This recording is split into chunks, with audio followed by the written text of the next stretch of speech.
Good morning, students. We are doing chapter number three synthetic fibers and plastics. Students, अभी तक हम पढ़ चुके हैं कि कितने तरह के सिंथेटिक फाइबर्स हैं, वो किन चीज़ों से बने हुए हैं, उनके क्या एडवांटेजेस हैं और उनके क्या डिसएडवांटेजेस हैं। पिछले सेशन में हमने डिस्कस किया था प्लास्टिक के बारे में कि प्लास्टिक जो है वो किन मटेरियल से बनी हुई है, कितने तरह की प्लास्टिक है और प्लास्टिक को यूज़ करने के क्या-क्या फ़ायदे हैं जिसकी वजह से प्लास्टिक इतनी पॉपुलर है।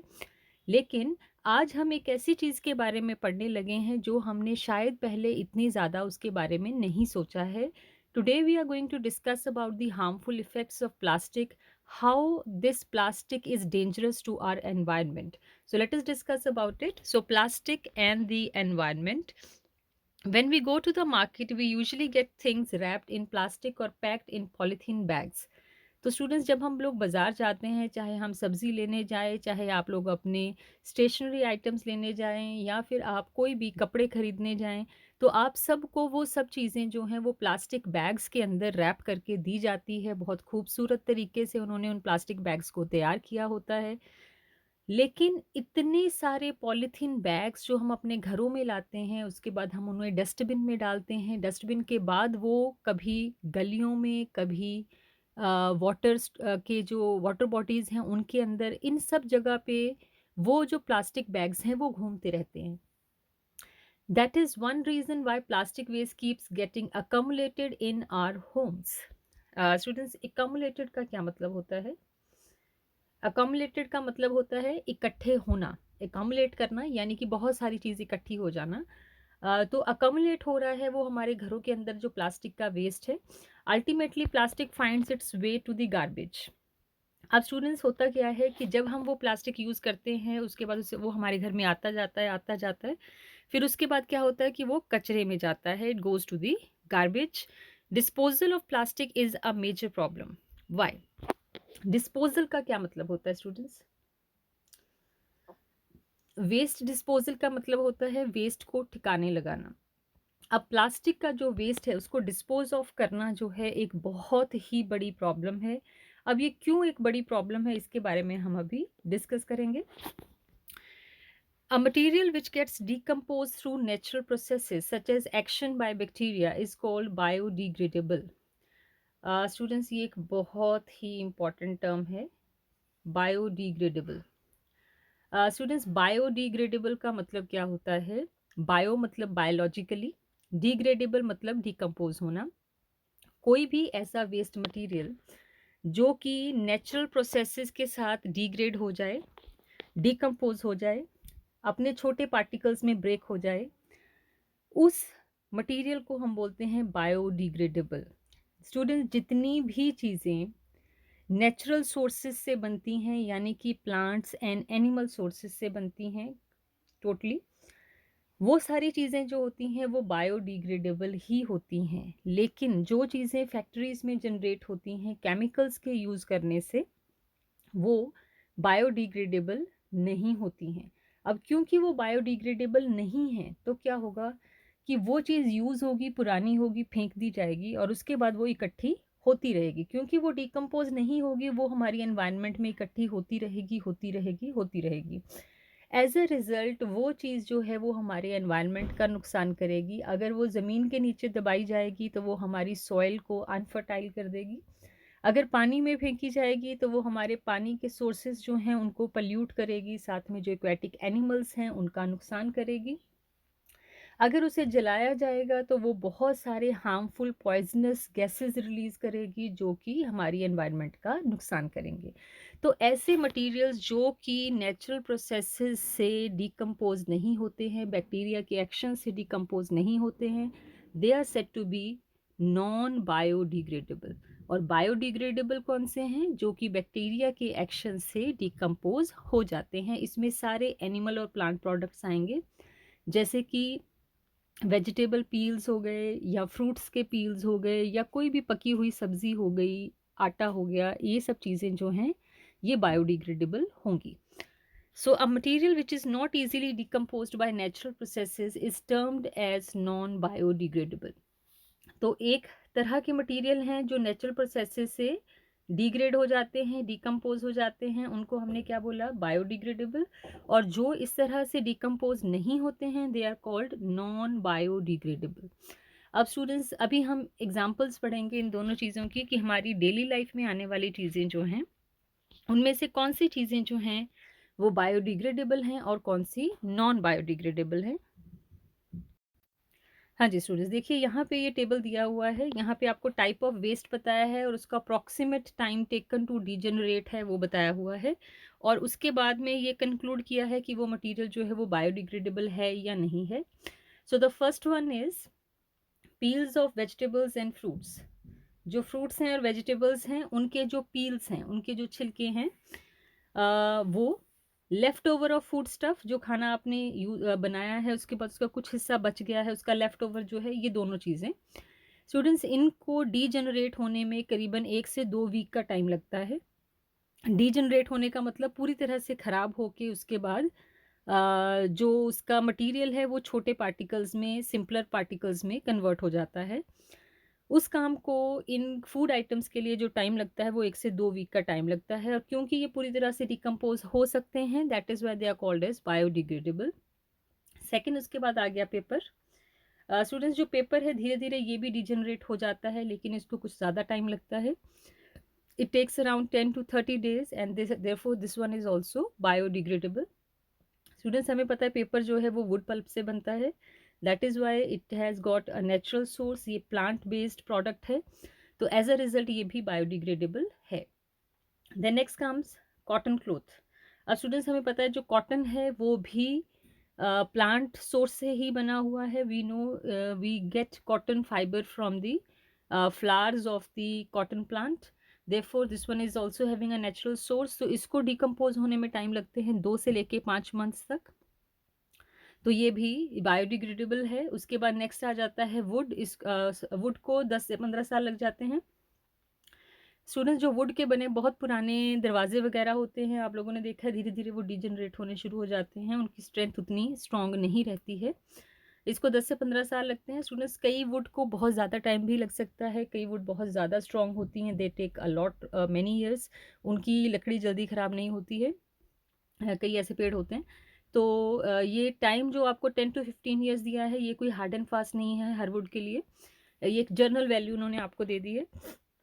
लेकिन क्योंकि वुड जो है वो भी डिकम्पोज हो जाता है, डिजनरेट हो जाता है, therefore this one is also biodegradable. Then next comes woollen clothes. Students, हमें पता है जो वूल है वो कहाँ से मिलता है, वो भी एक एनिमल सोर्स से मिलता है, फ्रॉम शीप एंड अदर्स, तो इसको भी ये भी डिकम्पोज हो जाता है, it takes around year. Students, ये जितनी भी वैल्यूज़ आपको दी हुई हैं, ये वेरी कर सकती हैं, जो ईयर्स और डेज आपको बताए हुए हैं, वो object to object, material to material, ये वैल्यूज़ थोड़ी बहुत वेरी कर सकती हैं। लेकिन आप एक थंब रूल ये रख सकते हो कि जो भी चीज़ें हमें प्लांट या एनिमल प्रोडक्ट से मिली हैं, वो सब चीज़ें जो हैं वो डिकम्पोज हो सकती हैं। डिकम्पोज कौन सी चीज़ें नहीं होती हैं, जो कि हमने केमिकल्स की हेल्प से फैक्ट्रीज़ में बनाई होती हैं, उन चीज़ों को डिकम्पोज करना पॉसिबल नहीं होता है। Okay, the next one is tin, aluminium and other metal cans. अब स्टूडेंट्स, जो ये आपके पास जितनी भी मेटल्स हैं, उनके टिन हैं, उनके कैंस हैं, ये सब चीज़ें जो हैं इनको बहुत ज़्यादा टाइम लगता है। अब स्टूडेंट्स, जो चीज़ 100 से 500 साल तक डिकम्पोज नहीं होगी, तो उस चीज़ को बायोडिग्रेडेबल कहना जो होगा वो गलत होगा। So all the metals they fall under category of the non biodegradable. The next one is a plastic bags. ये स्टूडेंट्स आज के टाइम में हमारी एनवायरनमेंट के लिए एक बहुत बड़ा थ्रेट है। प्लास्टिक प्लास्टिक इतना इकट्ठा होता जा रहा है, इतने लार्ज स्केल पे इसकी प्रोडक्शन हो रही है, रिसाइकलिंग नहीं हो रही है। आप लोग खुद हिसाब लगा के देखिए कि एक मंथ में आपके घर के अंदर कितने पॉलीथीन बैग्स आते हैं, उनमें से कितने रीयूज़ होते हैं, कितने रिसाइकिल होते होंगे और कितने उनमें से कचरे के डब्बे में जाते हैं। और इतने हर घरों से जब जाते होंगे, तो आप लोग इमेजिन कर सकते हो कि एक शहर के अंदर कितना प्लास्टिक वेस्ट इकट्ठा होता होगा, और एक देश में और पूरे वर्ल्ड में कितना प्लास्टिक वेस्ट इकट्ठा हो रहा है पर डे।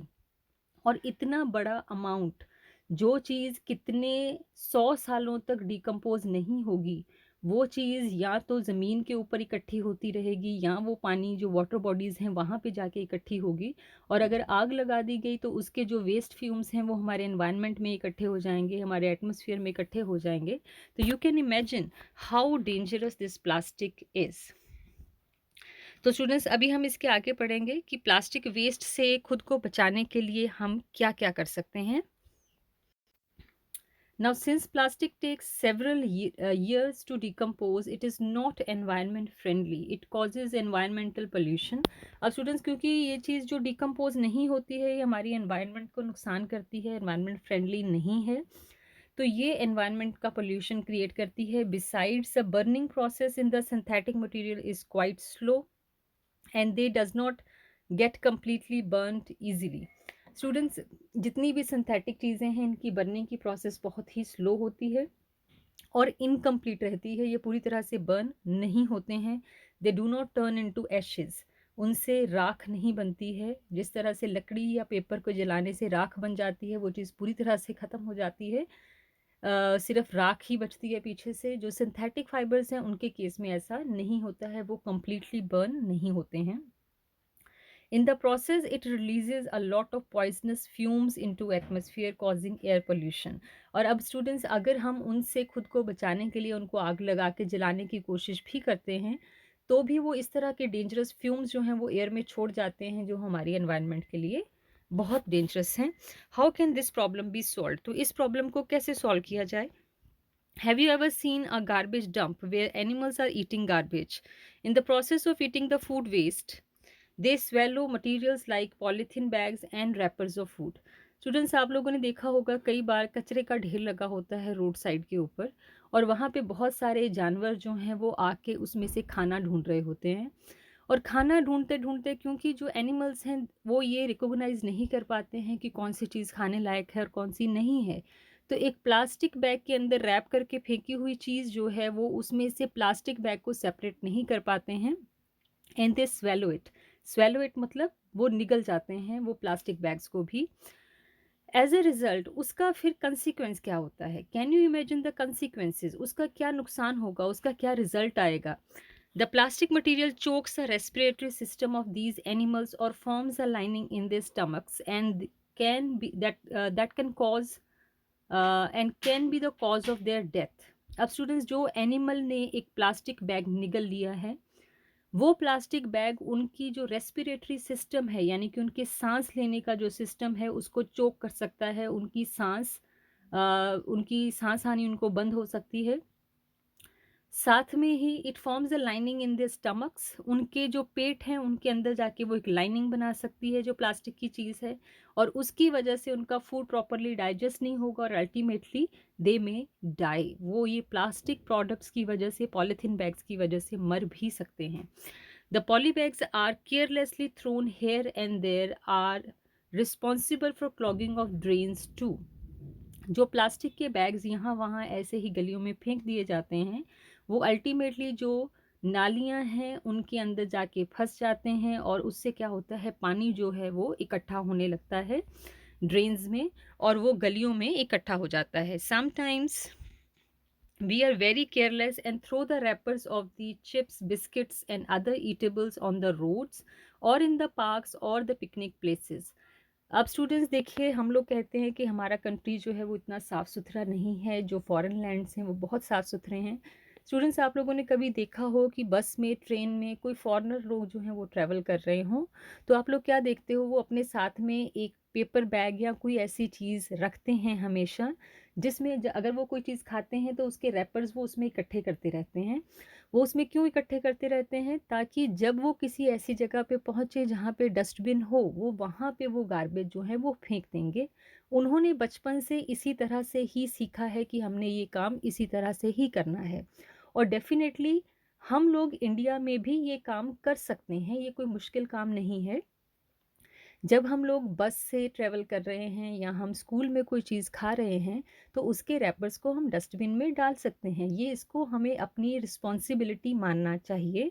जब हम प्लास्टिक बैग्स यहाँ वहाँ फेंकते हैं, एक तो हम अपने आसपास में कचरा फैलाते हैं, गंदगी फैलाते हैं, और साथ में ही वो प्लास्टिक बैग्स जो हैं वो बाद में वहाँ पे किसी ड्रेन को ब्लॉक कर सकते हैं, वहाँ पे पानी इकट्ठा हो सकता है और ये सारी प्रॉब्लम्स जो हैं वो आ सकती हैं। इसलिए एटलीस्ट इतना तो हमें करना ही चाहिए कि अगर हम प्लास्टिक बैग्स या प्लास्टिक रैपर्स यूज़ कर रहे हैं तो उसके बाद उनको एटलीस्ट डस्टबिन में हम फेंकें। Should we not think twice before doing so?